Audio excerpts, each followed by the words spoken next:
What is up guys? Tagal walang upload. Pero pupunta tayo ngayon sa coffee shop ng kaibigan ko. Located sa Cardona Rizal. Ito ay yung 3617 coffee shop. And titignan natin mamaya kung ano meron doon. Hi adventurers! For today's video ay nandito tayo sa may 3617 Coffee located sa Fiesta Casitas, Binangonan, Rizal. Open sila from 2pm to 10pm every Tuesdays to Sundays.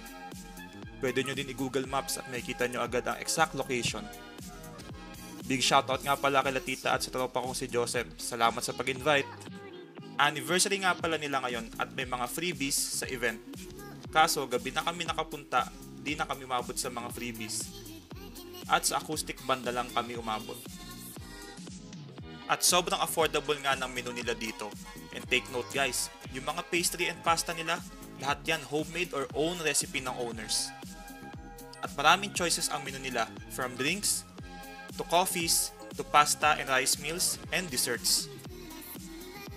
Ang budget ko nga pala is 500 pesos. Sa 500 pesos, nakabili na ako sa kanila ng venti peppermint mocha for 185 pesos and cheesy meatball pasta for 170 pesos. At nakabili pa ako ng dalawang Hanjuku cheesecake at sobrang sarap nga nito. For 45 pesos each, sulit na sulit talaga.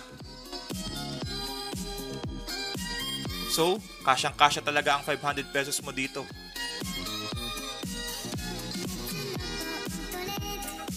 Pwede din kayo mag-advance order via Facebook page nila. Just search 3617 Coffee. I-message lang ang page nila at may magpop-up na automated reply for placing an order at i-redirect kayo sa website na pwede kayo mag-order. Hassle-free, di ba? So, ano pang hinihintay natin? Tara na!